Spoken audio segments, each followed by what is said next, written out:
Mari, jemaat yang dikasihi Tuhan, kita akan bersama-sama memperkatakan apa yang dimaksud dengan Pentakosta ketiga dan Mazmur 91. Apa yang dimaksud dengan Pentakosta ketiga? 1. Pentakosta ketiga adalah pencurahan Roh Kudus yang dahsyat di zaman ini, melebihi yang terjadi di Azusa Street. 2. Pentakosta ketiga akan mengakibatkan penuaian jiwa yang terbesar dan yang terakhir sebelum Tuhan Yesus datang kembali. 3. Pentakosta ketiga akan membangkitkan generasi Yeremia, yaitu anak-anak muda yang dipenuhi Roh Kudus, cinta mati-matian kepada Tuhan Yesus, tidak kompromi terhadap dosa, dan akan bergerak untuk memenangkan jiwa. 4. Pentakosta ketiga lahir di Indonesia dan bergerak ke bangsa-bangsa. Gerakan ini dari timur ke barat dan akan kembali ke Yerusalem. 5. Pentakosta ketiga akan memberikan kuasa untuk menyelesaikan amanat agung, dan setelah itu Tuhan Yesus akan datang kembali. Dan mari bersama kita sepakat dan percaya mendeklarasikan firman Tuhan yang tertulis dalam Mazmur 91.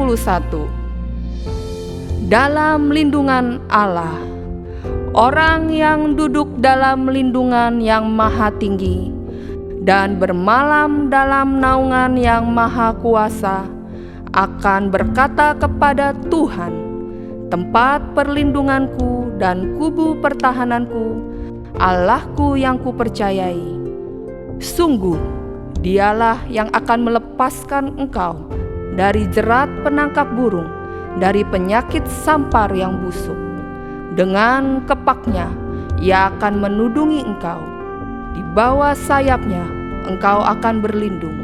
Kesetiaannya ialah perisai dan pagar tembok.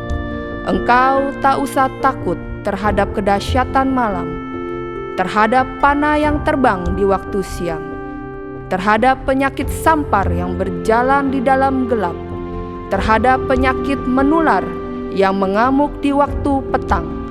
Walau 1.000 orang rebah di sisimu dan 10.000 di sebelah kananmu, tetapi itu tidak akan menimpamu. Engkau hanya menontonnya dengan matamu sendiri dan melihat pembalasan terhadap orang-orang fasik. Sebab Tuhan ialah tempat perlindunganmu, yang maha tinggi telah kau buat tempat perteduhanmu. Malapetaka tidak akan menimpa kamu, dan tulah tidak akan mendekat kepada kemahmu. Sebab malaikat-malaikatnya akan diperintahkannya kepadamu untuk menjaga engkau di segala jalanmu. Mereka akan menatang engkau di atas tangannya, supaya kakimu jangan terantuk kepada batu. Singa dan ular tedung akan kau langkahi. Engkau akan menginjak anak singa dan ular naga. Sungguh, hatinya melekat kepadaku, maka aku akan meluputkannya. Aku akan membentenginya, sebab ia mengenal namaku. Bila ia berseru kepadaku, aku akan menjawab. Aku akan menyertai dia dalam kesesakan. Aku akan meluputkannya dan memuliakannya. Dengan panjang umur akan kukenyangkan dia, dan akan kuperlihatkan kepadanya keselamatan daripadaku. Haleluya! Amen! Giving was never meant to be an obligation. It was meant to be a reflection.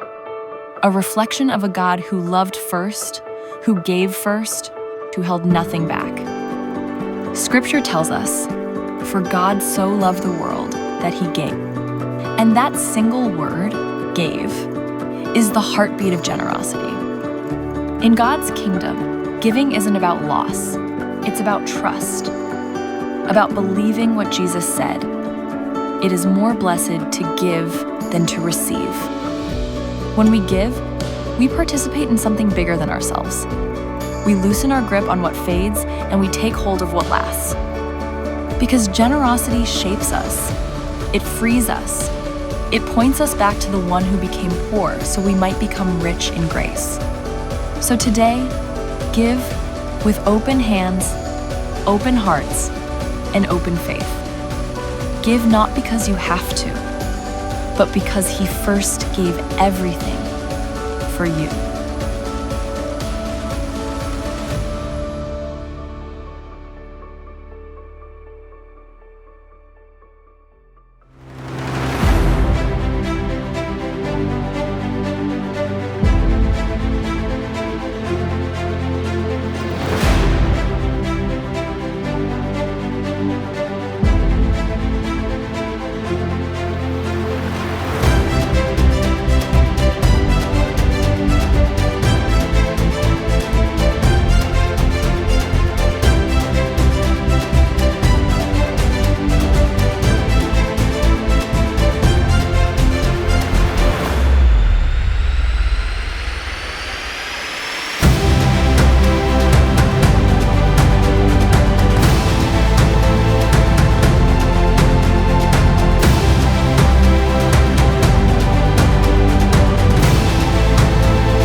Bapak Ibu yang dikasihi Tuhan Yesus. Puji Tuhan. Sebelum kita menaikkan pujian, mari kami mengundang Bapak Ibu untuk kita bangkit berdiri. Kami rindu mengajak Bapak Ibu semua untuk kita bersama-sama mendeklarasikan tema tahun 2026 adalah tahun amanat agung. Tahun 2026 adalah tahun amanat agung. Tahun 2026 adalah tahun amanat agung. Tahun 2026 adalah tahun amanat agung. Haleluya. Bapa di dalam surga, saat ini kami berdoa, sepakat, sehati untuk penuntasan amanat agung Tuhan Yesus. Biarlah gereja-gereja Tuhan saling berunity, bersatu hati, bersama-sama di dalam doa, pujian, penyembahan kepada Tuhan.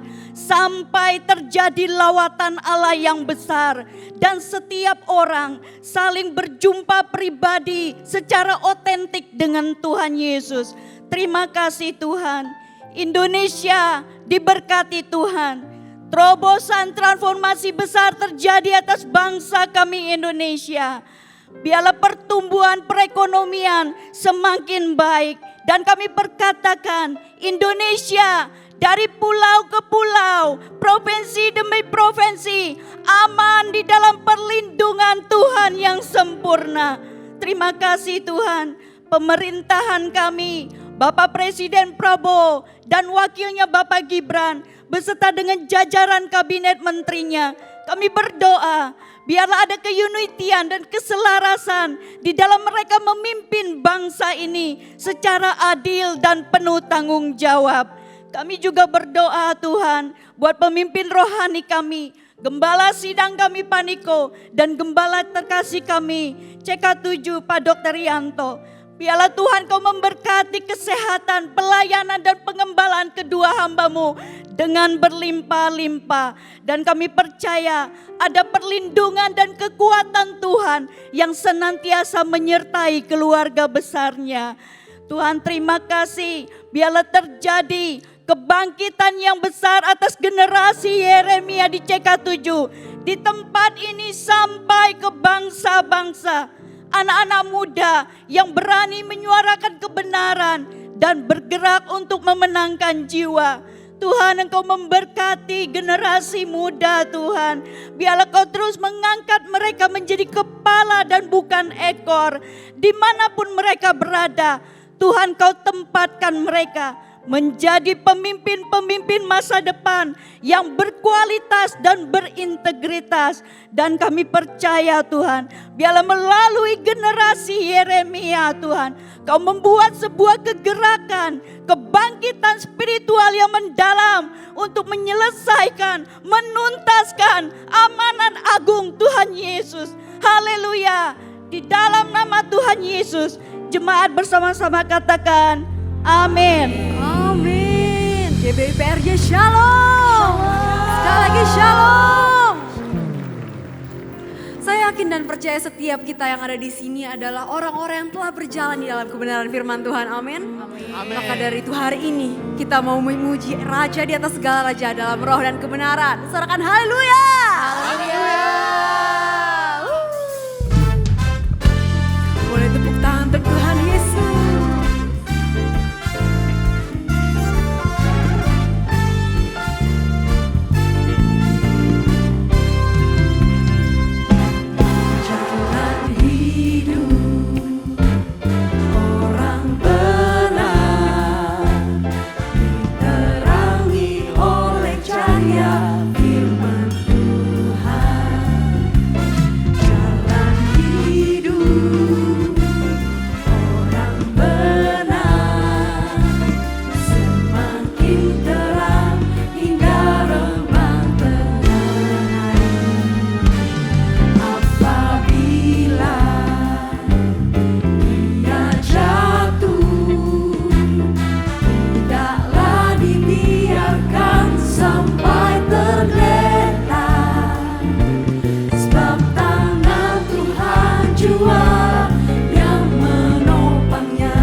bahwa kita berjalan di firman Tuhan yang benar, amin. Dan setiap kita memegang pengharapan dalam Tuhan, amin.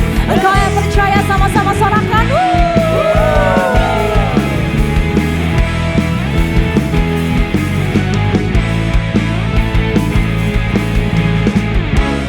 Firman terangi jalanku, perisai iman di setiap waktu, lindungiku dari segala, tak pernah ku ragu karena Dia bersamaku, setia menjaga dengan kuasa mulia. Hanya di dalam nama-Nya Yesus, Dia sumber pengharapan di sepanjang hidupku. Hanya di dalam kuasa-Nya pasti tersedia kemenangan bagiku selama-lamanya. Ini yang kami percayai dengan segenap iman kami, Tuhan. Haleluya.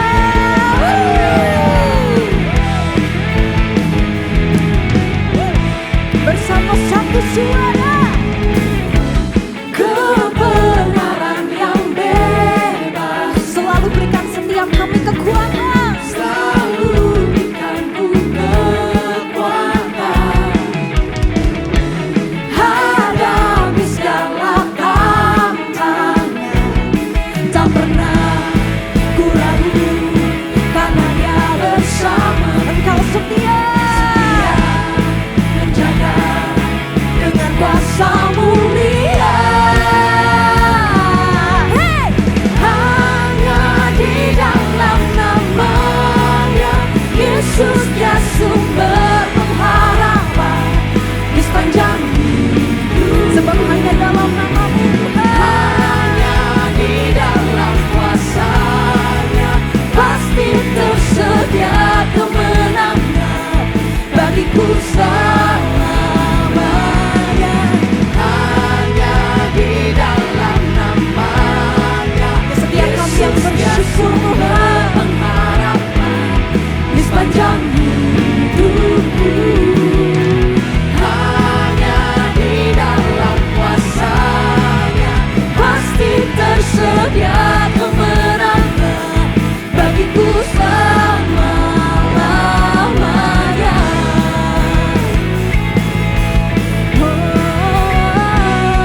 sebab hanya dalam nama-Mu, Tuhan, ada pengharapan bagi setiap kami. Haleluya. Dalam nama-Nya ada pengharapan, dalam kuasa-Nya kemenangan. Di dalam nama-Nya, Dalam nama-Nya ada pengharapan, dalam kuasa-Nya kemenangan. umat Tuhan dengan iman yang sama.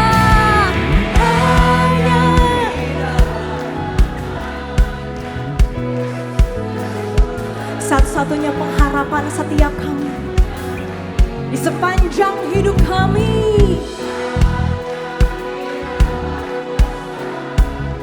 Pasti tersedia kemenangan bagiku semua. Sekali lagi hanya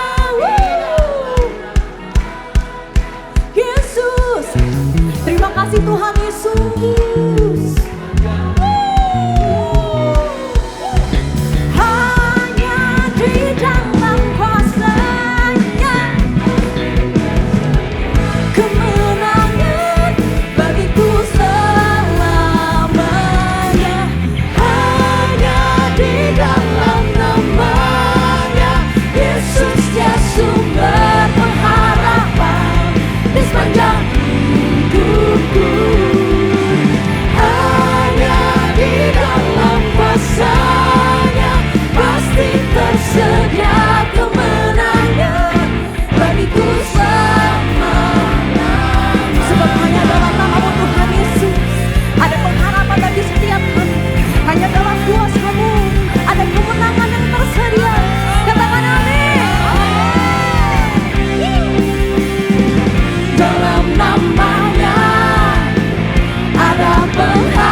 Ajar kami untuk tetap percaya walau keadaan yang kami hadapi tidak mendukung ya Tuhan. Ajar kami untuk terus berserah walaupun seperti tidak ada dasar untuk kami berharap. Ajar kami untuk mengerti akan setiap rencana dan rancangan-Mu yang sempurna dalam hidup kami. Walaupun sepertinya kami belum melihatnya Tuhan. Karena kami tahu bahwa kami punya Allah yang begitu baik dalam hidup kami. Engkau Allah kami yang setia. Engkau Allah kami yang berjanji dan selalu menggenapi setiap janji-Mu dalam hidup ini.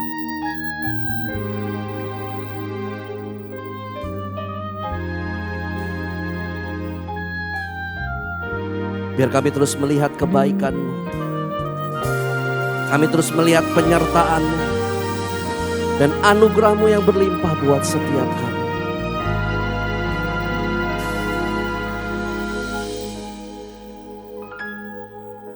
Sungguh besar setia-Mu,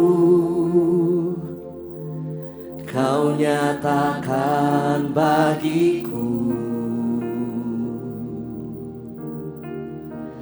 Kau Bapa yang selalu mengerti isi hatiku. Kemuliaan-Mu Kau janjikan, aku tetap percaya. Ku percaya janji-Mu ajaib terukir dalam kehidupanku. Ku berserah di dalam kekuatan-Mu, hanya Kau segalanya bagiku. Ku percaya janji-Mu ajaib terukir dalam kehidupanku. Ku berserah di dalam kekuatan-Mu. Ku percaya. Mari berikan tepuk tangan yang meriah untuk Allah yang dapat kita percaya.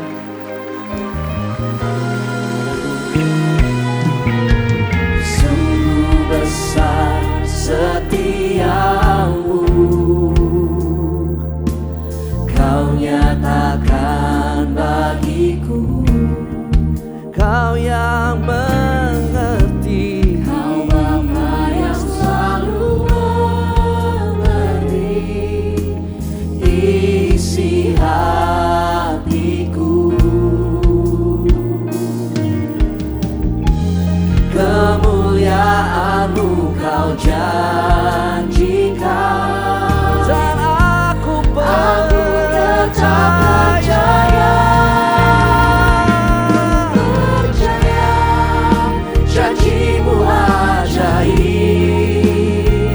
terukir dalam kehidupanku. Ku berserah di dalam kekuatan-Mu, hanya Kau segalanya bagiku. Ku percaya janji-Mu ajaib, yes Lord Jesus, terukir dalam kehidupanku. Ku berserah di dalam kekuatan-Mu. Ku percaya, ku percaya janji-Mu ajaib, kan setiap janji-Mu dalam kehidupanku. Ku berserah di dalam kekuatan-Mu, hanya Kau Kami percaya ya Tuhan, janji-Mu ajaib terukir dalam kehidupanku. Kami berserah di dalam kekuatan. Kami percaya ya Tuhan, kami tidak akan pernah takut dan tidak akan pernah gentar karena Engkau ya Tuhan Yesus. Tak akan ku takut, tak akan ku gentar. Kaulah imanku, Kaulah Tuhanku. Tak akan ku ragukan kebaikan-Mu di hidupku. Aku percaya janji-Mu ajaib terukir dalam kehidupanku.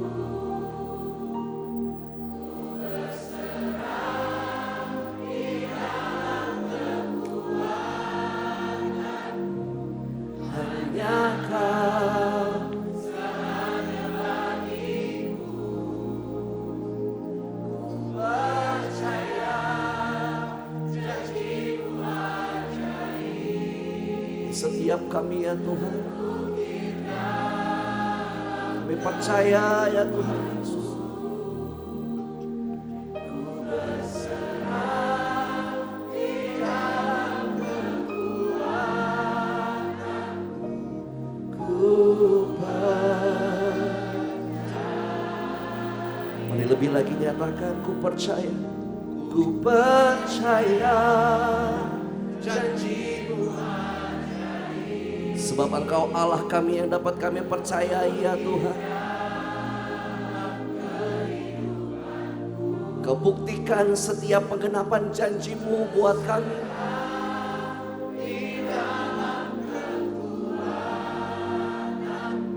Sungguh Engkaulah kekuatan kami. Ku percaya.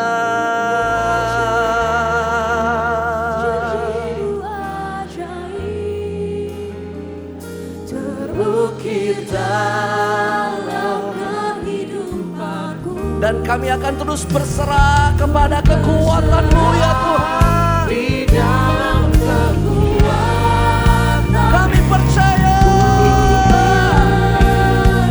Haleluya.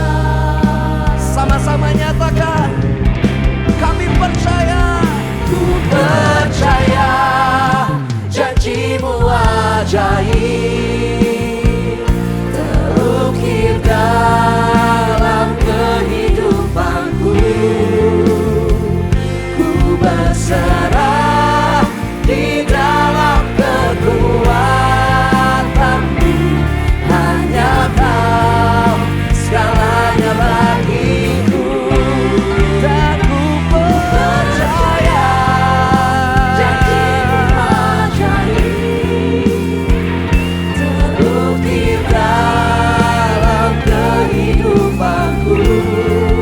Ku berserah kepada-Mu.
batakaya lalaba lalaba lalaba lalaba ishanda ya nana maya nana maya nana.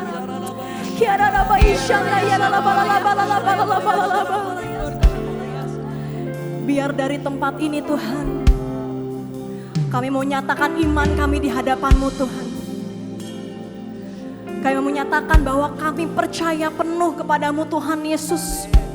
Engkau Allah kami yang besar. Engkau Allah kami yang dahsyat.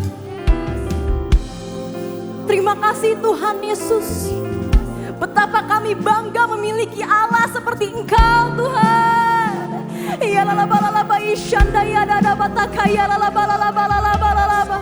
Ini setiap kami Tuhan Yesus yang mengangkat tangan setiap kami di hadapan-Mu Tuhan. Yang mengangkat wajah kami Tuhan memandang Engkau. Tuhan Yesus, Tuhan Yesus. Kami akui kebesaran-Mu ya Tuhan. Kami akui kedaulatan-Mu ya Tuhan. Kami akui kuasa-Mu tak berkesudahan, tak tergoyahkan, bahkan tak pernah tergantikan. Ya lalaba lalaba ishanda ya dadaba ya dadaba ya dadaba. Kiara lama ishanda ya nanama ya so. Oh Yesus Tuhan, biar ini yang menjadi iman setiap kami ya Tuhan.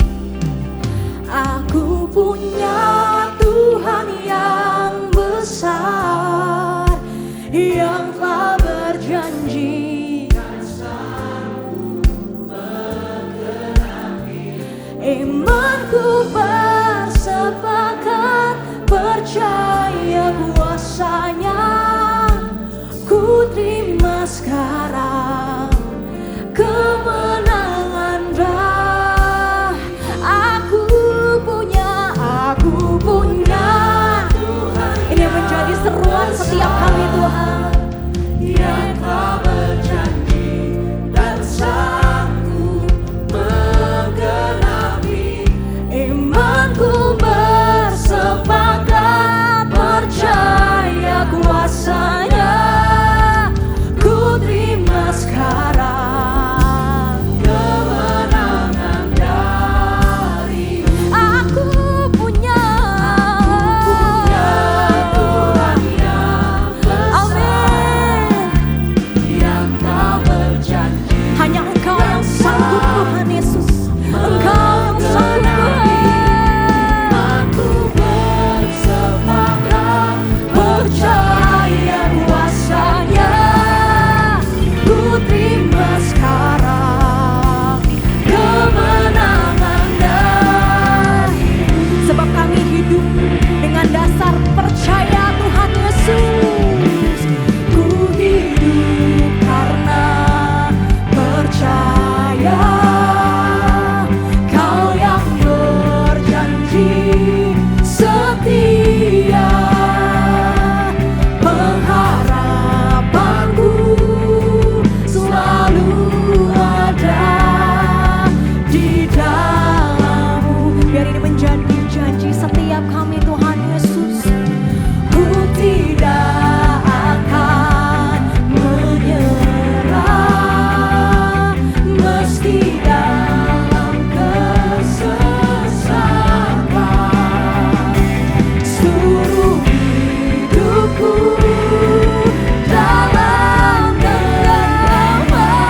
Aku punya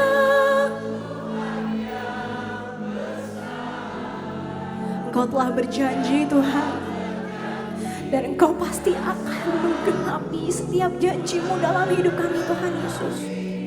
Imanku bersepakat,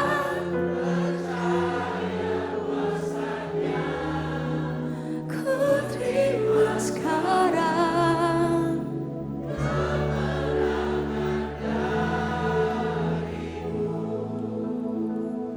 Aku punya Yes, God.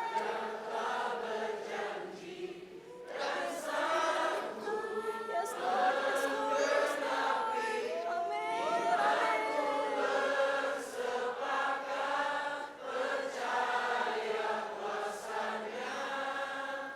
Ku terima sekarang kemenangan dari-Mu. Aku punya Tuhan yang besar. Ya Yesus, Yesus, Yesus. Amin.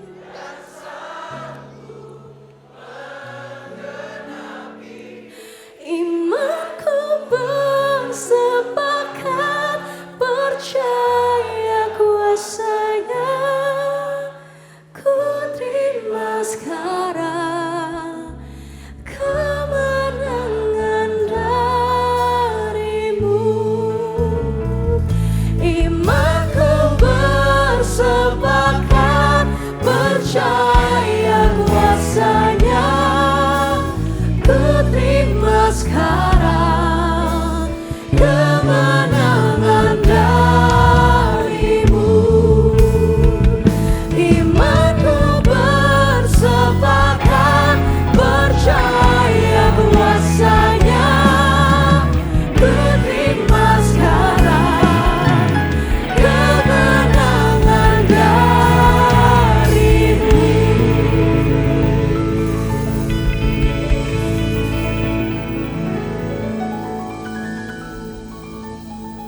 Shalom, Bapak Ibu, Saudara kasih Tuhan Yesus Kristus. Mari, sebelum kita merenungkan firman Tuhan, kita bersatu dalam doa. Bapak, terima kasih buat anugerah-Mu. Kalau pada hari ini kami boleh memuji, memuliakan Engkau. Walaupun secara online, tapi kami percaya, kalau hati kami tertuju kepada Tuhan, di dalam bentuk apapun pujian penyembahan kami akan mendapatkan anugerah, kasih setia, dan Allah dipermuliakan. Sekarang Kau akan berfirman, urapi kami Tuhan, urapi hamba-Mu. Di dalam nama Yesus, mari yang siap dengar firman Tuhan, sama-sama kita katakan, amin. Nah, Bapak Ibu, hari ini kita akan belajar satu kebenaran firman Tuhan, bahwa memasuki tahun 2026 ini, kita mendapatkan tuntunan dari Tuhan tentang visi Gembala Sidang kita, yaitu tahun amanat agung. Nah, dalam menjalani amanat agung ini, saudara, kita masih ada di dunia. Kita masih ada di wilayah dunia ini. Digambarkan sebagai sebuah tempat yang tidak kekal, yang akan kita tinggalkan suatu saat nanti. Nah, saya menggambarkan tempat yang kita tempati sekarang ini, yaitu dunia ini, saudara.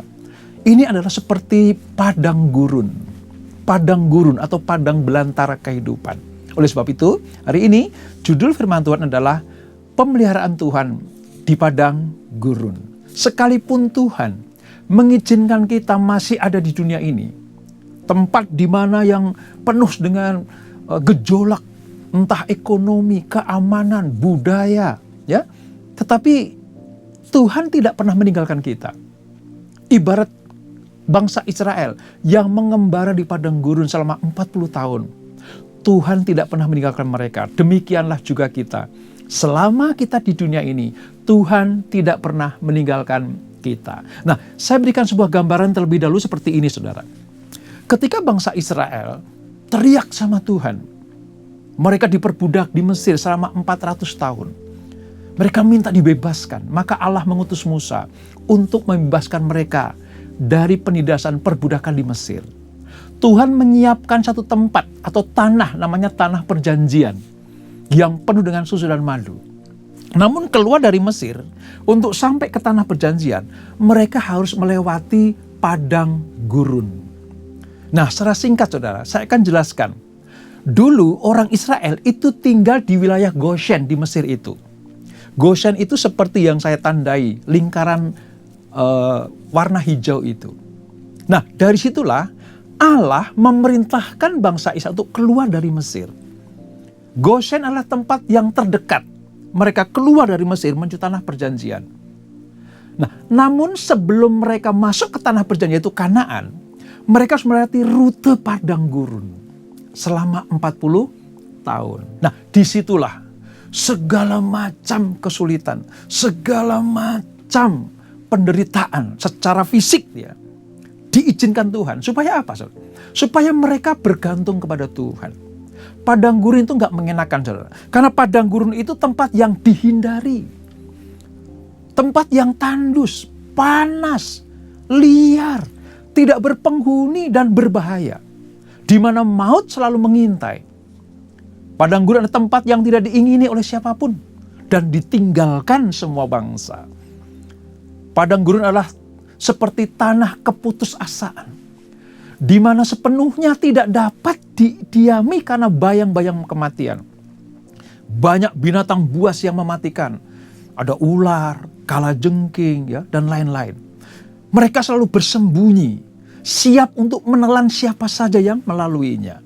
Jadi gambarannya padang gurun itu tempat yang tidak nyaman. Daerah yang seluruhnya tertutup pasir. Sehingga apa? Banyak pasir hisap. Di mana jika seseorang tenggelam, ya, dihisap oleh pasir itu, mereka serba salah. Bergerak akan semakin tenggelam, tidak bergerak, nyawa tidak tertolong. Jadi gambarannya selain tandus, panas terik luar biasa, padang gurun juga penuh bahaya yang mengintai. Bukankah itu gambaran dunia ini, saudara? Ya. Banyak sekali kejahatan, banyak sekali malapetaka, banyak sekali keadaan-keadaan yang tidak kita inginkan. Tapi saudara harus ingat, sekalipun dunia ini digambarkan sebagai padang gurun, ini tempat persinggahan saja dalam hidup kita. Bukan tujuan akhir. Ingat ya, Israel keluar dari Mesir, tujuan akhirnya bukan padang gurun, tapi tanah perjanjian. Nah, padang gurun itu hanya tempat persinggahan sebelum masuk ke tanah perjanjian, yaitu tujuan akhir mereka. Demikian pula dengan kita. Dunia ini adalah tempat persinggahan, hanya sementara. Tuhan sudah sediakan surga yang mulia. Dunia ini penuh dengan ujian dan tantangan. Seperti tadi saya gambarkan. Tempat pembentukan karakter dan iman. Selama di dunia, seperti Israel di padang gurun, kita diminta oleh Tuhan untuk apa? Tetap percaya, beriman, memiliki karakter Kristus. Bukan karakter perbudakan seperti di Mesir. Bukan budaya Mesir, tapi budaya kerajaan Allah. Dan di padang gurun ini, dunia yang kita lalui ini, kita harus bergantung penuh kepada Tuhan.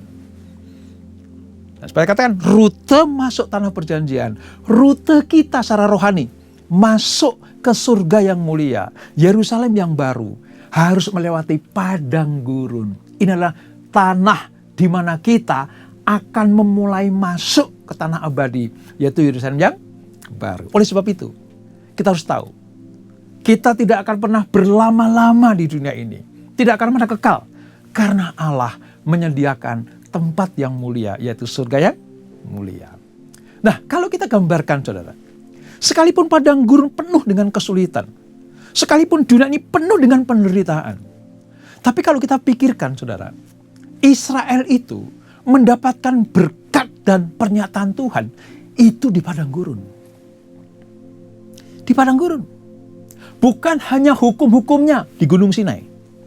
Bukan hanya aturan-aturan Allah yang diturunkan lewat Musa. Tetapi kebutuhan, perlindungan, penyertaan, pagar keselamatan. Selama di padang gurun, Israel mendapatkan itu semua, saudara. Bahkan makanan, pakaian, mereka pun dicukupkan Tuhan. Saudara pengen tahu? Apa saja hal yang mendasar yang Tuhan berikan kepada bangsa dari padang gurun? Yang pertama, setiap pagi selama 40 tahun, Tuhan mengirimkan mana surgawi sebagai makanan pokok mereka. Di dalam Keluaran pasal 16 ayat 35 dikatakan, orang Israel makan mana 40 tahun lamanya. Sampai nanti mereka mendiami tanah perjanjian. Mereka makan mana sampai tidak di perbatasan tanah Kanaan. Artinya apa? Kebutuhan mereka tentang makanan, Allah yang tanggung. Mereka tidak bercocok tanam, tapi Allah yang mengadakan. Nah, saya mau katakan begini, di dunia yang kita tempati ini, kita memang harus bekerja, beraktivitas, berbisnis, supaya berkat Allah turun.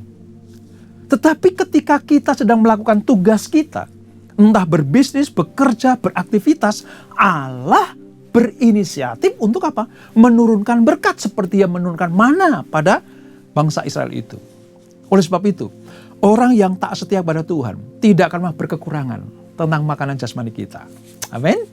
Yang kedua, selain mana, Tuhan memberikan apa? Perlindungan, saudara. Apa itu? Tiang awan, tiang api. Saudara, kalau di padang gurun, saudara, itu kalau malam dinginnya luar biasa. Tapi kalau siang panasnya luar biasa. Nah, Allah menuntun umatnya. Karena di padang gurun gak ada rambu-rambu lalu lintas. Gak ada tanda daerah. Yang ada cuma fata morgana. Sejauh mata memandang cuma hamparan tanah yang luas, tandus dan kering. Oleh sebab itu, Tuhan menuntun umatnya kalau siang pakai tiang awan, kalau malam pakai tiang api. Di dalam Keluaran 13:21, semua kebutuhan untuk mereka berjalan maupun berkemah, tuntunan Tuhan selalu ada dalam hidup mereka. Demikian pula dengan kita. Di dunia ini Allah menuntun kita dengan tiang awan, tiang api. Artinya apa? Sepanjang siang, sepanjang malam, kapanpun kita melangkah, Tuhan akan menjadi penuntun kita. Supaya apa? Nggak tersesat. Supaya apa? Sampai kepada tujuan. Bukan cuma mana, tiang awan, tiang api. Tuhan juga menyediakan apa? Pakaian. Pakaian yang kita pakai. Israel selama 40 tahun di padang gurun, mereka tidak pernah menjahit baju, saudara. Terpelihara. Disediakan. Kalau kita baca dalam Ulangan pasal yang ke-29 ayat 5. Dikatakan 40 tahun lamanya. Aku, kata Tuhan, memimpin kamu berjalan melalui padang gurun. Pakaianmu tidak menjadi rusak di tubuhmu. Dan kasutmu, kasut itu sepatu atau sandal padang gurun, saudara. Kasutmu tidak menjadi rusak di kakimu. Saudara bisa bayangkan, kalau bangsa Israel selama 40 tahun tidak pernah menjahit baju, tidak pernah berganti kasut, bukankah itu pemeliharaan Tuhan? Demikian pun dengan kita. Bukan hanya makanan, bukan cuma tuntunan dan perlindungan. Allah memberikan apa yang harus kita pakai, saudara. Wow, luar biasa. Bukan hanya itu. Tuhan masih apa? Memberikan kebutuhan pokok mereka, yaitu air. Di padang gurun, saudara, air itu sangat berharga. Karena panas terik, kehausan. Ya, banyak orang mati kehausan karena apa? Kekurangan air. Tapi Tuhan selama 40 tahun, air tidak pernah berhenti mengalir untuk memberikan kehidupan buat bangsa Israel. Di Mazmur 78 ayat yang ke-15 sampai 16 dikatakan, dibelahnya gunung batu di padang gurun. Allah membelah batu di padang gurun. Diberikannya mereka minum banyak air seperti dari samudra raya. Bahkan dikatakan apa? Dibuatnya aliran air keluar dari bukit batu. Dan dibuatnya air turun seperti sungai. Tidak pernah kering. Itu bentuk apa, saudara? Penyertaan Tuhan. Nah, mengapa Tuhan izinkan mereka masuk ke padang gurun? Ada 3 tujuan. Yang pertama, untuk belajar taat dan percaya penuh kepada Tuhan. Selama di padang gurun, kalau yang tak setia, Allah memelihara. Allah bertanggung jawab atas kehidupan mereka. Demikian pula di dunia ini, kalau kita taat dan berharap penuh kepada Tuhan, Allah bertanggung jawab atas kehidupan kita. Yang kedua, Padang gurun tempat dibersihkannya dari ketergantungan pada dunia. 400 tahun Israel hidup di Mesir. Mentalitasnya budak. Karakternya karakter pemberontak. Hal itu harus larut di padang gurun. Harus selesai di padang gurun. Sebelum mereka masuk ke tanah perjanjian. Demikian pula dengan kita. Dunia ini adalah tempat dibersihkannya kita dari ketergantungan kita kepada dunia. Supaya apa? Kita hanya bergantung kepada Tuhan. Dan yang ketiga, padang gurun atau dunia ini tempat dibentuknya karakter seperti Musa, Daud, dan Yesus Kristus. Mengapa saya katakan 3 pribadi itu? Musa, Daud, dan Yesus Kristus. Karena mereka pernah tinggal di padang gurun. Ulangan 8 ayat 2 berkata seperti ini dalam terjemahan baru yang kedua. Ingatlah seluruh perjalanan yang kau lakukan atas kehendak Tuhan Allahmu. Jadi padang gurun itu atas kehendak Tuhan.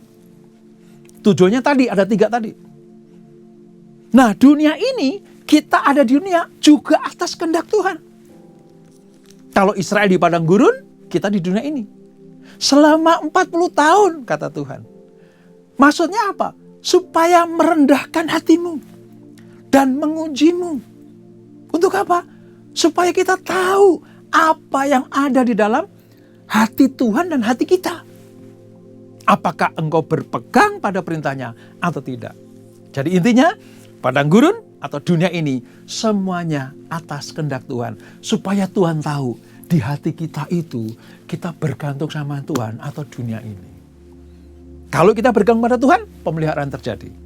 Tapi kalau kita bergantung kepada dunia atau padang gurun, binasa bagiannya. Oleh sebab itu, pilihlah terus ada di dalam pemeliharaan Tuhan. Nah, mungkin saudara tanya begini, Pak, padang gurun saya apa di dunia ini? Oh, banyak sekali saudara, banyak sekali ya. Saya tampilkan beberapa aja. Tentang apa? Mungkin keadaan kita dalam keadaan sendiri atau keterasingan. Seperti padang gurun kan, tempat yang sunyi sepi, namun penuh dengan bahaya. Kadang manusia menganggap ketersendirian atau keterasingan itu padang gurunnya. Merasa tidak dimengerti oleh orang lain, oleh orang terdekat kita. Tidak dihargai atau ditinggalkan oleh orang-orang yang terdekat. Kita merasa sendiri, terasing, itu padang gurun kita. Ada orang padang gurunnya apa? Kehilangan. Kehilangan. Kehilangan apa? Orang yang dicintai karena kematian. Perpisahan orang yang dikasihi. Atau pengkhianatan. Itu bisa padang gurun. Kehilangan pekerjaan. Cita-cita atau mimpi masa depan. Kehilangan arah tujuan hidup. Itu juga bisa padang gurun. Apalagi saudara? Kegagalan. Mungkin merasa gagal dalam pendidikan. Dalam bisnis. Dalam pelayanan. Itu bagian padang gurun kita. Ada lagi, pencobaan dan ujian iman. Tadi, seperti padang gurun bagi Israel. Demikianlah dunia ini. Mungkin kita di dunia ini apa? Diuji, dicobai oleh Tuhan atau iblis. Itu padang gurun. Kalau Allah menguji, iblis mencobai. Tapi apakah di padang gurun kita tetap berharap kepada Tuhan? Orang yang diuji atau dicobai biasanya ada rasa goyah dalam iman. Rasa-rasanya kok Tuhan menjauh ya?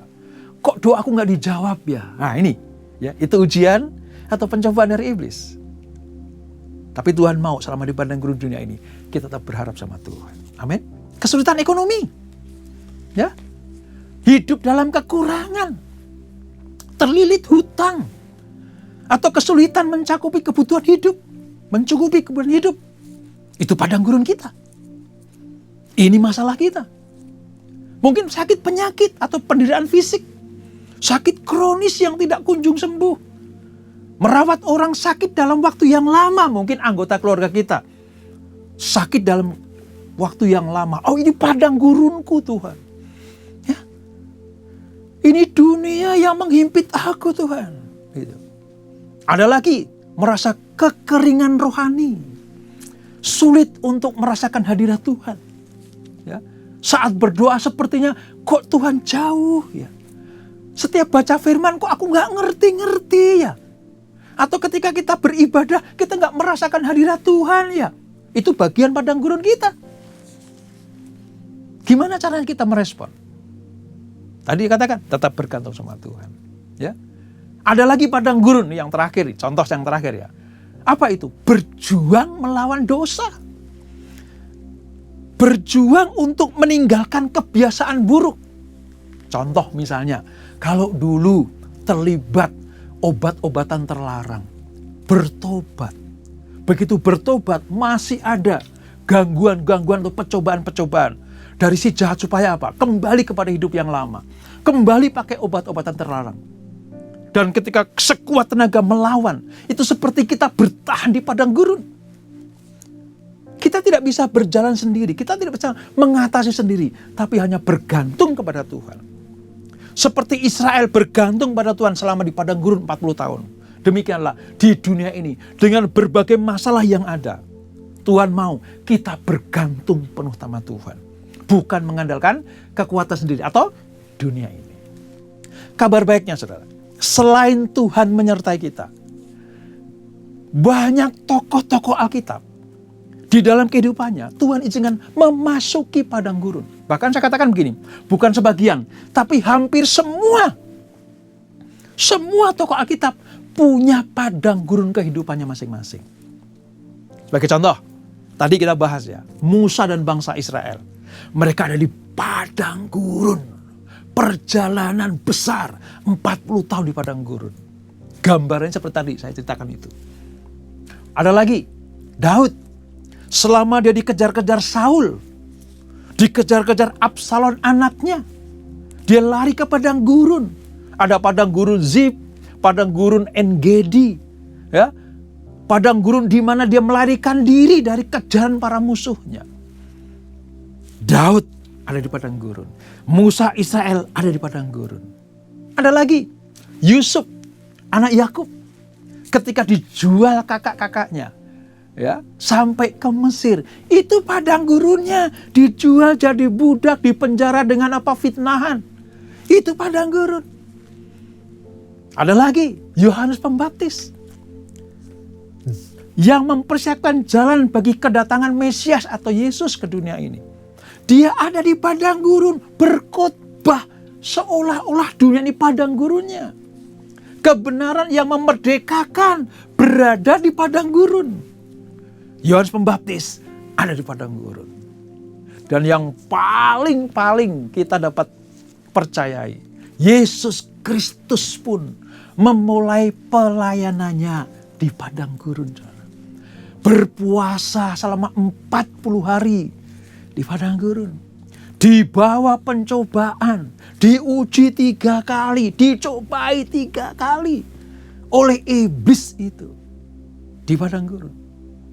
Dan saudara tahu, Yesus menang di padang gurun. Yohanes Pembaptis menang di padang gurun. Yusuf anak Yakub menang di padang gurun. Daud menang di padang gurun. Musa Israel keluar dari padang gurun. Demikianlah kita tidak sendiri. Kalau di padang gurun ini, kita tidak sendiri di dunia ini. Ada orang-orang yang sudah menjadi teladan dan contoh buat kita semuanya. Mereka yang terlepas dan menang di padang gurun, mendapatkan anugerah yang luar biasa. Amin, saudara. Jangan hindari padang gurun. Jangan hindari. Nikmati padang gurun. Ya, dengan cara apa? Jangan menghindari.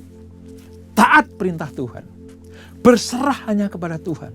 Dan sabar. Tekun menantikan janji Tuhan. Saudara, kalau saudara baca dalam kitab Keluaran, nanti sampai masuk ke tanah perjanjian, hanya orang yang taat, sabar, berserah kepada Tuhan, mereka yang masuk ke tanah perjanjian. Banyak yang binasa di padang gurun. Kenapa? Karena mereka tidak mengucap syukur. Karena mereka bersungut-sungut. Gak taat perintah Tuhan. Tidak berserah kepada Tuhan. Gak sabaran. Oleh sebab itu mereka mati di padang gurun. Yang masuk padang gurun itu, yang masuk tanah perjanjian itu, hanya orang-orang yang memiliki mentalitas kerajaan Allah. Bukan mentalitas budak.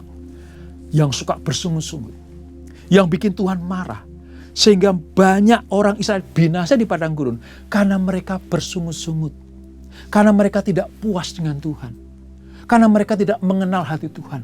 Dan karena mereka ingin kembali ke Mesir lagi. Itulah sebabnya Tuhan murka, saudara. Mereka dibantai di padang gurun. Allah tidak segan-segan menghukum umatnya. Walaupun mereka keluar dari Mesir, tapi nggak masuk tanah perjanjian. Karena mereka tidak setia dan taat kepada Tuhan. Oleh sebab itu, pesan firman Tuhan hari ini, nikmati padang gurun. Amin. Karena kita nggak bisa menghindari. Selama di padang gurun, Allah menyertai. Selama di dunia ini, Tuhan menyertai kita. Seperti dalam Ibrani pasal 13, ayat 5b. Demikian firman Tuhan. Karena Allah telah berfirman, aku sekali-kali tidak akan membiarkan engkau. Dan aku sekali-kali tidak akan meninggalkan engkau. Saudara tahu, ayat ini merupakan sebuah meterai, janji, bahwa Allah tidak akan pernah membiarkan umatnya untuk berjalan sendiri di padang gurun. Untuk berjalan sendiri di dunia ini. Dunia yang penuh kejahatan, dunia yang penuh bencana, malapetaka dan maut mengintai. Allah tidak pernah tega meninggalkan anak-anaknya. Ayat ini berkata, Allah berfirman, kata Allah berfirman artinya Dia berjanji pasti digenapi. Dan ini sifatnya apa, saudara? Progresif. Dari zaman nenek moyang kita, dari zaman Rasul Paulus, dari zaman para rasul, sampai dengan kita, bahkan anak cucu kita nanti, ayat ini tetap berlaku. Siapa yang taat, siapa yang setia, siapa yang mengucap syukur sama Tuhan, dan sabar tekun menantikan janji Tuhan, Allah tidak pernah akan meninggalkan mereka. Oleh sebab itu, tetaplah setia kepada Tuhan. Saya punya pengertian begini, saudara. Padang gurun itu tempat yang sulit, susah, penuh penderitaan. Tapi Allah memberikan sebuah janji kehidupan yang kekal. Yaitu apa? Padang rumput. Jadi kalau Tuhan izinkan kita masuk ke padang gurun, ada padang rumput yang menanti kita. Kalau Tuhan izinkan kita masuk ke dunia ini, dunia yang penuh dengan penderitaan ini, Allah menyediakan dunia yang baru. Apa itu? Surga yang mulia. Apa itu? Yerusalem yang baru. Lihat dalam Yesaya 32 ayat 15 dan 16. Ini ayat terakhir yang kita baca. Demikian firman Tuhan. Sampai dicurahkan kepada kita roh dari atas, maka padang gurun akan menjadi kebun buah-buahan. Dan kebun buah-buahan itu akan dianggap hutan. Di padang gurun selalu akan berlaku keadilan. Dan di kebun buah-buahan akan tetap ada kebenaran. Perhatikan baik-baik. Tadi kita ada di dunia ini atau Israel di padang gurun atas inisiatif Tuhan. Keputusan Tuhan. Kalau Tuhan memimpin ke situ, Dia tidak akan pernah meninggalkan kita. Seperti seorang guru yang membimbing muridnya. Guru tidak akan pernah meninggalkan para muridnya. Seperti orang tua yang membimbing anak-anaknya. Orang tua tidak akan pernah meninggalkan anak-anaknya. Seperti pelatih olahraga yang melatih, menuntun para atletnya, tidak pernah meninggalkan para atletnya. Demikianlah Tuhan. Kalau Tuhan menuntun umatnya di padang gurun, kalau Tuhan menuntun umatnya di dunia ini, Dia tidak akan pernah meninggalkan kita. Karena Dia berjanji apa? Akan menciptakan padang rumput. Akan menciptakan, menyediakan, mempersiapkan tempat yang mulia. Jadi prinsipnya, kalau Tuhan izinkan masuk ke padang gurun, ada padang rumput yang sedang menanti kita. Amin, saudara. Oleh sebab itu, tetap setia pada Tuhan. Tetap hormat sama Tuhan. Tetap sabar menanti janji Tuhan. Maka, padang gurun yang kita lalui, dunia yang kita lalui ini, akan kita tinggalkan. Sebab Allah menyediakan dunia yang baru. Dunia yang penuh dengan susu dan madu. Dunia yang penuh dengan kemuliaan Allah. Tidak ada ratap tangis dan kertak gigi. Yang ada apa? sukacita kehidupan kekal. Oleh sebab itu, ingat firman Tuhan. Kita selalu dituntun Tuhan, disertai Tuhan. Padang gurun kehidupan ini, dunia yang kita lalui ini tidak akan pernah kekal. Padang gurun bukan untuk kekekalan. Dunia bukan untuk kekekalan. Yang kekal itulah tanah perjanjian. Yang kekal itu adalah surga yang mulia. Oleh sebab itu, tetap setia sama Tuhan. Dan nantikan janji Tuhan pasti digenapi. Kita berdoa. Bapak, terima kasih untuk anugerah-Mu. Kami tahu sekarang bahwa dunia yang sedang kita lalui ini, dunia yang sedang kami jalani ini adalah seperti padang gurun bagi bangsa Israel. Penuh perjuangan, penuh bahaya dan maut, penuh penderitaan, cobaan dan ujian ada di situ. Tapi Tuhan berfirman, Tuhan tidak pernah sekali-kali meninggalkan umatnya yang sedang berjuang di padang gurun, yang sedang berjuang di dunia ini. Allah menyertai, Allah menyediakan kebutuhan-keperluan kami. Terima kasih Bapak, terima kasih Tuhan Yesus atas kesetiaan-Mu. Terima kasih Roh Kudus untuk kekuatan kami melangkah, langkah demi langkah, setiap hari, setiap minggu, setiap bulan, untuk kami masuki tanah perjanjian, yaitu Yerusalem yang baru. Terus Roh Kudus, jangan tinggalkan kami, urapi kami. Tiang awan, tiang api itu menuntun kami, supaya kami tetap fokus kepada tujuan akhir, yaitu surga yang mulia. Berkati kami semua Tuhan. Kalau mereka sedang ada di padang gurun umat-Mu ini, dengan segala ujian, pencobaan yang tadi kami pelajari, kami minta Roh Kudus kuatkan mereka, hibur mereka, teguhkan iman mereka, supaya mereka tetap bergantung kepada Tuhan. Tidak kembali kepada Mesir, tidak kembali kepada tabiat yang lama, tapi fokus kepada tujuan akhir, yaitu destiny Allah, surga yang mulia. Kami percaya, kalau kami taat setia, sabar dan tekun terhadap janji Allah, kami mendapatkan tanah yang penuh dengan susu dan madu itu. Terima kasih Bapak, terpuji nama-Mu kau selama-lamanya. Dalam nama Yesus yang diberkati, sama-sama kita katakan amin. Tuhan Yesus memberkati.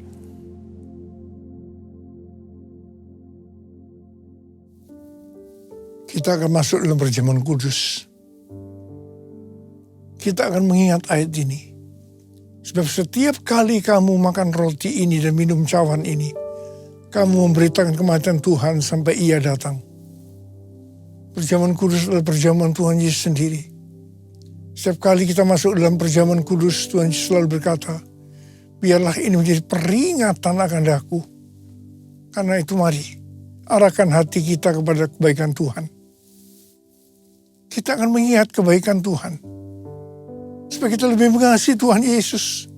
Supaya kita lebih mengasihi satu dengan yang lain. Mari tundukkan kepala. Tuhan, siapakah kami ini sebelum kami mengenal Engkau? Kami semua orang berdosa. Upah dosa adalah maut, mati. Tapi Engkau yang tidak berdosa telah dijadikan dosa oleh karena kami. Kau harus turun dari surga mulia. Mati ganti kami dengan penderitaan yang luar biasa. Sungguh kalau kau pikirkan betapa baiknya Engkau ya Aba. Itu Engkau ya Aba. Kau jadikan kami sebagai anak-anak-Mu. Kau tuntun, kau bela, kau tegur kalau kami salah. Kau ampuni kami ya Tuhan. Terima kasih buat semuanya. Terima kasih, terima kasih. Tuhan akan memberkati kita melalui perjamuan kudus. Tapi Tuhan mau kita makan dan minum dengan cara yang benar. Karena itu kita harus introspeksi. Mari lihat sekali lagi. Kita akan lihat keadaan diri kita masing-masing. Kalau ada dosa yang Tuhan ingat, kita langsung datang. Minta ampun. Minta ampun, minta ampun. Supaya diberkati oleh Tuhan. Ampuni kami Tuhan. Ampuni, ampuni, ampuni. Makasih Abah. Kami akan masuk dalam perjamuan kudus dengan hati yang penuh ucapan syukur. Dalam nama Yesus kami berdoa. Amin. Mari. Angkat roti di tangan kanan kita tinggi-tinggi. Sebab apa yang telah kuteruskan kepadamu telah aku terima dari Tuhan. Yaitu bahwa Tuhan Yesus pada malam waktu Ia diserahkan mengambil roti. Dan sesudah itu Ia mengucap syukur atasnya. Ia memecah-mecahkannya dan berkata, inilah tubuhku yang diserahkan bagi kamu. Perbuatlah ini menjadi peringatan akan aku. Saudara kasih Tuhan, bukankah roti yang kita pecah-pecahkan ini adalah persekutuan kita dengan tubuh Kristus? Mari kita makan dalam nama Yesus.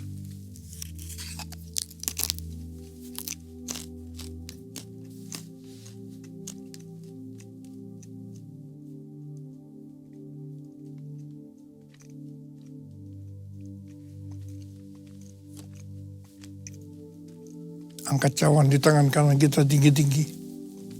Demikian juga yang mengambil cawan sudah makan lalu berkata, cawan ini adalah perjanjian baru yang dimeteraikan oleh darahku. Perbuatlah ini setiap kali kamu meminumnya menjadi peringatan akan aku. Saudara yang dikasih Tuhan, bukankah cawan pengucapan syukur yang atasnya kita ucapkan syukur adalah persekutuan kita dengan darah Yesus? Mari kita minum dalam nama Yesus.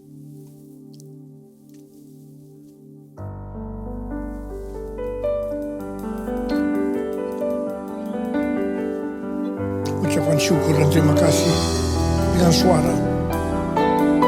Jangan diam. Tuhan terima kasih ya Tuhan. Tuhan terima kasih ya Tuhan. Terima kasih ya Tuhan. Terima kasih. Uria lala bakana maya lala lala lala. Uria lala bara bara bara bara bara bara bara bara. Yesus.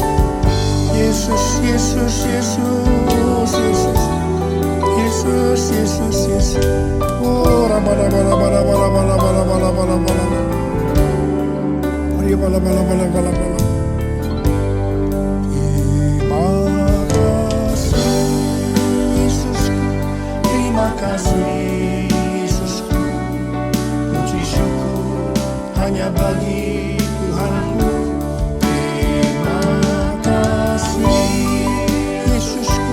Terima kasih Yesusku, puji syukur hanya bagi Tuhanku. Terima kasih Yesusku, terima kasih Yesusku, puji syukur hanya bagi Tuhanku. Terima kasih Yesusku, terima kasih Yesusku, puji syukur hanya bagi Tuhanku. Puji syukur hanya bagi Tuhanku. Puji syukur hanya bagi Tuhanku. Terima kasih. Terima kasih Abah. Terima kasih. Terima kasih. Shalom. Gembala dan seluruh pengerja CK7 serta jemaat Tuhan mengucapkan terima kasih kepada Pendeta Robertus Purwadi SSPD yang telah memberkati kita semua melalui penyampaian pesan firman Tuhan pada hari ini. Tuhan Yesus memberkati Bapa dan keluarga berlimpah-limpah. Amin. Berikut kami sampaikan beberapa pengumuman. Ibadah Raya V Live Streaming hari Minggu 8 Februari 2026 pukul 7, 9, 11.30, 14 dan 16.30 waktu Indonesia Barat akan dilayani oleh Pendeta Stefan J. Saputra SMTH. Ibadah Raya hari Minggu tanggal 8 Februari 2026 diadakan di GBPRJ pukul 7, 9 dan 11.30 waktu Indonesia Barat, dilayani oleh PDP Tin Setiawati. Pukul 16.30 waktu Indonesia Barat, dilayani oleh Pastor Ruth Julia. GBPRJ Mandarin Service pukul 9 waktu Indonesia Barat, dilayani oleh PDP Tirsa Juliana Wibowo. GB Intercon pukul 7, 9 dan 11 waktu Indonesia Barat, dilayani oleh PDM Willy Santoso. Pukul 16 dan 18 waktu Indonesia Barat, dilayani oleh PDP Sudi Tandi. GB St. Moritz pukul 9 dan 11 waktu Indonesia Barat, dilayani oleh PDP Rita Arifin. Pukul 13 dan 15 waktu Indonesia Barat, dilayani oleh PDP Tirsa Juliana Wibowo. Pukul 17 waktu Indonesia Barat dilayani oleh PDP Thomas Eka Wijaya. Pukul 19 waktu Indonesia Barat dilayani oleh Novedin Waruwu STH. GBPRJ Pluit pukul 9 dan 11 waktu Indonesia Barat dilayani oleh Pastor Ruth Julia. Pukul 16.30 waktu Indonesia Barat dilayani oleh Pendeta Roy Ramontonijaya MSc. GBHCR pukul 8 dan 10 waktu Indonesia Barat dilayani oleh PDP Hartono. GB Alam Sutra Mall pukul 7, 9 dan 11 waktu Indonesia Barat dilayani oleh PDP Eradi Chandra. Pukul 13, 15 dan 17 waktu Indonesia Barat dilayani oleh Evangelis Selviawati. Ibadah raya di atas disertai dengan ibadah pemudaran anak. Ibadah tayang ulang atau rerun yang dilakukan secara onsite untuk ibadah management service dan untuk PM professional and couple service dapat diikuti melalui YouTube channel GBIPRJ CK7. Untuk persembahan umum atau kolekte, perpuluhan jemaat, ucapan syukur, dan lain-lain dapat dilakukan melalui e-banking, mobile banking, ATM, maupun online di website Rekening Persembahan CK7, BCA Cabang Tamrin, dengan nomor account 206-333-8222 atas nama GBIPRJ. Sehubungan dengan libur nasional Hari Raya Imlek, maka diinformasikan sebagai berikut. Doa Fajar, Bible Study, KUL, dan kantor OTP wilayah Timur dan Barat pada hari Senin dan Selasa tanggal 16 dan 17 Februari 2026 diliburkan dan aktif kembali pada hari Rabu 18 Februari 2026. Menara doa 24 jam tetap aktif seperti biasa. Sesuai firman Tuhan dalam Amsal 3 ayat 9 mengatakan, muliakanlah Tuhan dengan hartamu dan dengan hasil pertama dari segala penghasilanmu. Maka lumbung-lumbungmu akan diisi penuh sampai melimpah-limpah dan bejana pemerahanmu akan meluap dengan air buah anggurnya. Dan sesuai pesan Gembala Sidang, untuk kita menaati firman Tuhan tersebut, maka sebagai gerejanya yang sepenuhnya mengikuti firman Tuhan, mari kita membawa persembahan buah sulung dengan sukarela tanpa paksaan, penuh sukacita dan ucapan syukur. Lakukan dengan beriman saja. Persembahan buah sulung dapat ditransfer ke rekening BCA Cabang Tamrin dengan nomor account 206 371 7878 atas nama GBIPRJ, atau ditransfer ke rekening persembahan buah sulung sesuai dengan cabang Bapak Ibu beribadah. Jika kita taat melakukannya, maka Tuhan akan membuka tingkap-tingkap langit dan mencurahkan berkat-Nya bagi kita yang taat dan setia akan firman-Nya. Amin. From diagnosis to recovery, a comprehensive understanding of colorectal cancer. Dari diagnosis hingga pemulihan.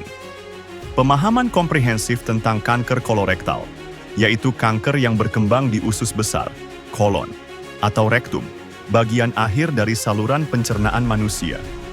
Akan dibahas secara menyeluruh, mencakup semua aspek penting. Dalam Cancer Ministry, Sabtu, 21 Februari 2026, pukul 10.30. Bersama Dr. Mirna Primasari, spesialis onkologi radiasi, dan Dr. Seno Budi Santoso, spesialis bedah, disertai kesaksian Ibu Monik Rusli. Bertempat di Integrity Convention Center, Shafir Room, Mall MGK Lantai 9, Kemayoran, Jakarta Pusat.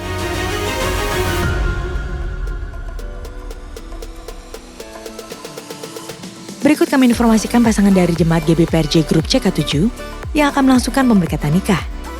Apabila dari Bapak Ibu ada yang keberatan atas informasi tersebut, harap dapat segera menghubungi PDP Grace Atalia di nomor WA 0856-8505-054. Untuk info lengkap seluruh kegiatan GBIPRJ CK7, maka Bapak Ibu dapat follow sosial media GBIPRJ, baik di Instagram, TikTok, maupun Facebook.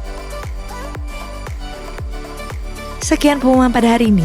Terima kasih atas perhatian Bapak Ibu sekalian. Tuhan Yesus memberkati. Terimalah berkat yang berlimpah-limpah dari Allah Bapa, kasih karunia di dalam anaknya yang tunggal, Yesus Kristus. Persekutuan yang manis dengan Roh Kudus menyertai kita mulai saat ini, sampai Tuhan Yesus datang untuk kedua kalinya, menjemput kita di awan-awan yang permai, bahkan untuk selama-lamanya. Semua yang percaya katakan amin. Shalom saudara, dalam Voice of Pentecost kali ini kita akan membahas bagaimana cara mengikuti kehendak Bapa. Apakah saudara pernah merasa sudah berbuat baik, melakukan banyak hal, bahkan berkorban, namun sepertinya permohonan kita tidak dijawab atau tidak sesuai dengan harapan kita? Dalam Matius 26 diceritakan tentang Yesus yang menghadapi waktu-waktu terakhir sebelum penangkapan di Taman Getsemani. Yesus takut dan ia berdoa 3 kali supaya cawan atau hal yang akan ia lewati boleh berlalu. Namun Yesus tetap berserah, biar kehendak Bapa lah yang jadi. Seringkali kita berdoa dan meminta supaya doa kita dijawab. Namun sebenarnya kita sering sudah memiliki atau mengharapkan jawaban sesuai dengan keinginan kita sendiri, bukan merindukan jawaban yang datang dari Bapa. Sikap Yesus menunjukkan betapa ia dihadapkan pada keadaan yang sulit. Tetapi Yesus memilih untuk berdoa dan meminta supaya kehendak Bapa yang jadi. Dalam doa Bapa kami yang diajarkan oleh Tuhan Yesus kepada murid-muridnya, ada satu bagian yang berbunyi, "Jadilah kehendak-Mu di bumi seperti di sorga." Doa ini mengajarkan kita untuk hidup berserah dan percaya sepenuhnya kepada Bapa. Mari kita lihat maksud dari hidup yang mengikuti kehendak Bapa. Pertama, kesadaran untuk menempatkan kehendak Bapa di atas kehendak pribadi. Kita adalah orang yang sudah ditebus dengan harga yang mahal, lunas dibayar oleh darah Kristus. Dalam Roma 6 ayat 22 disebutkan, kamu telah dimerdekakan dari dosa dan menjadi hamba Allah. Artinya, kehidupan kita bukanlah milik kita sendiri, tetapi milik Bapa. Karena itu sudah sepatutnya kita mengikuti kehendaknya. Yesus menyampaikan permohonan kepada Bapa di sorga, namun ia juga dengan tegas berkata, tetapi janganlah seperti yang aku kehendaki, melainkan seperti yang engkau kehendaki. Hidup manusia memang tidak terduga, karena kita tidak tahu apa yang akan terjadi di hari esok. Maka dalam Yakobus 4 ayat 15 dikatakan, sebenarnya kamu harus berkata, jika Tuhan menghendakinya, kami akan hidup dan berbuat ini dan itu. Kedua, memahami dan menerima konsekuensi dari penyerahan diri kepada kehendak Bapa. Kembali kepada peristiwa Yesus di Taman Getsemani, setelah ia berdoa dan berkata, jadilah kehendak-Mu, yang terjadi justru adalah penangkapan, penyiksaan, dan penyaliban. Namun Yesus tetap taat dan menjalankan kehendak Bapa dengan tulus hati. Rasul Paulus mengatakan dalam Filipi 2 ayat 7 sampai dengan 8 bahwa Yesus merendahkan dirinya untuk melakukan kehendak Bapa. Demikian juga dalam kisah Ayub. Kita tahu bagaimana hidup Ayub diberkati oleh Allah. Namun dalam sekejap ia mengalami pencobaan yang sangat berat. Dalam Ayub 2 ayat 10b ia berkata, apakah kita mau menerima yang baik dari Allah tetapi tidak mau menerima yang buruk? Dalam semua itu Ayub tidak berbuat dosa dengan bibirnya. Di tengah pergumulan berat, Ayub memilih untuk tetap menerima kehendak Bapa. Roma 8 ayat 28 berkata, kita tahu sekarang bahwa Allah turut bekerja dalam segala sesuatu untuk mendatangkan kebaikan bagi mereka yang mengasihi Dia, yaitu bagi mereka yang terpanggil sesuai dengan rencana Allah. Mungkin saat ini kita belum tahu apa yang sedang dikerjakan Tuhan. Mungkin kita sedang berada dalam prosesnya. Tapi akan tiba waktunya kita bisa berkata, saya tahu sekarang bahwa selama ini Allah turut bekerja. Tuhan Yesus tidak pernah mengecewakan saudara. Mungkin tidak mudah, tapi mari kita sama-sama berjuang untuk menjadi pribadi yang mengikuti kehendak Bapa. Dengan menyadari bahwa hidup kita adalah milik Bapa dan dengan segenap hati, taat serta penuh ketulusan. Sekarang, saya ingin mengajak saudara untuk berdoa Bapa kami. Mari kita berdoa. Bapa kami yang di sorga, dikuduskanlah namamu. Datanglah kerajaan-Mu, jadilah kehendak-Mu di bumi seperti di sorga. Berikanlah kami pada hari ini makanan kami yang secukupnya. Dan ampunilah kami akan kesalahan kami, seperti kami juga mengampuni orang yang bersalah kepada kami. Dan janganlah membawa kami ke dalam pencobaan, tetapi lepaskanlah kami daripada yang jahat. Karena Engkaulah yang mempunyai kerajaan dan kuasa dan kemuliaan sampai selama-lamanya. Amin. Saudara, untuk penjelasan lebih lengkap dari tim teologi kami, silakan buka link yang ada di atas atau scan QR Code yang tersedia. Tuhan Yesus memberkati.